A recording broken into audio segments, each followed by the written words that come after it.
দিচ্ছেন। এখানে আমরা দুপুরের খাবার খেয়েছি, আপনাদের আন্তরিকতার হৃদ্যতায় আমরা অনেক বেশি মুগ্ধ। এটা হচ্ছে ন্যাপ নেতা, আনকম্প্রোমাইজিং নেতা, যিনি আপোষ করেন নাই কখনো, আপোষের নেতা মুজাফফর আহমেদের এই ভূমি হচ্ছে এই এলাহাবাদের ভূমি। আমরা সেই ভূমিতে দাঁড়িয়ে আছি। আমরা ওনার প্রতি আমরা শ্রদ্ধা জানাই, সম্মান জানাই।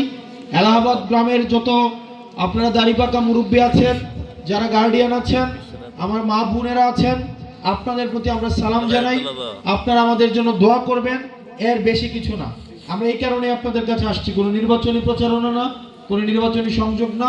শুধুমাত্র মাথায় রাখতে হবে পরবর্তী যে সংকটটা আসতে যাচ্ছে, এই সংকটের যারা নেতৃত্ব দেবে সেই নেতৃত্ব কিন্তু তরুণ প্রজন্ম। পরবর্তী যে সংকট আসতে যাচ্ছে সেই সংকটটা কিন্তু সেটাকে সমাধান করার দায়ভারও কিন্তু তরুণ প্রজন্ম।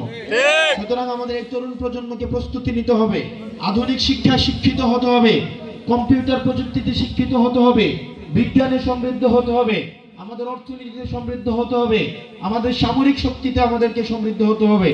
শুধুমাত্র ভারত বিরোধিতা নয়, বরং আমাদের সামরিক শক্তি, অর্থনৈতিক শক্তি, ভূরাজনৈতিক শক্তি, আমাদের সাংস্কৃতিকভাবে আমাদেরকে সক্ষম হতে হবে, আমাদের রাজনৈতিকভাবে আমাদের স্বনির্ভরশীল হতে হবে। কেবলমাত্র স্বনির্ভরশীল নীতি কেবলমাত্র আমাদের এই ভারতের আধিপত্য থেকে আমাদেরকে মুক্তি দিতে পারে। আমরা যদি স্বনির্ভর না হতে পারি, আমরা চিকিৎসা ক্ষেত্রে, শিক্ষা ক্ষেত্রে, স্বাস্থ্য ক্ষেত্রে, অবকাঠামো ক্ষেত্রে, সাংস্কৃতিক ক্ষেত্রে, আমাদের রাজনৈতিক ক্ষেত্রে, চিন্তার ক্ষেত্রে আমাদের ভারতীয় আধিপত্য বাদ থেকে মুক্ত হতে হলে আমাদেরকে স্বনির্ভর হতে হবে কৃষি ক্ষেত্রে, আমাদের স্বনির্ভর হতে হবে সামরিক ক্ষেত্রে, আমাদের স্বনির্ভর হতে হবে অর্থনৈতিক ক্ষেত্রে, আমাদের স্বনির্ভর হতে হবে চিকিৎসা ক্ষেত্রে, স্বনির্ভর হতে হবে শিক্ষা ক্ষেত্রে। ভারত বছরের পর বছর চায় নাই আমাদের চিকিৎসা খাত উন্নতি করুক, কারণ আমাদের চিকিৎসা খাত যদি উন্নতি হয় তাহলে ভারতের স্বাস্থ্য খাত ভেঙে যাবে। ভারত বছরের পর বছর, যুগের পর যুগ চেয়েছে বাংলাদেশের শিক্ষা ব্যবস্থা যেন ঘুরে না দাঁড়ায়, বাংলাদেশের শিক্ষা যেন কখনো সমৃদ্ধ না হয়, যাতে করে বাংলাদেশ সবসময় পরনির্ভরশীল থেকে যায়।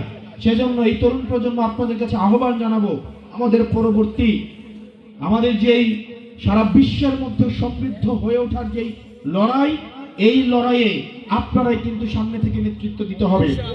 আমরা যারা আমাদের পূর্ব প্রজন্ম রয়েছে, এই পূর্ব প্রজন্মের অনেক বেশি দায়বদ্ধতা রয়েছে, তাদের অনেক বেশি ভ্রান্তি রয়েছে, তাদের বিভাজনের রাজনীতির শিকার হচ্ছে আমরা তরুণ প্রজন্ম।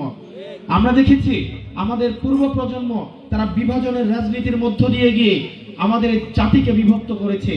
কে মুসলমান না, কে ইসলামপন্থী কি ইসলামপন্থী না, কে মাজারপন্থী কি মাজারপন্থী না, কে বাংলাদেশপন্থী নাকি ভারতপন্থী, সেকুলার নাকি ইসলামিক পন্থী, এই নানাবিধ বিভাজনের মধ্য দিয়ে আমাদের যারা আমরা আছি আমাদেরকে বিভক্ত করেছে।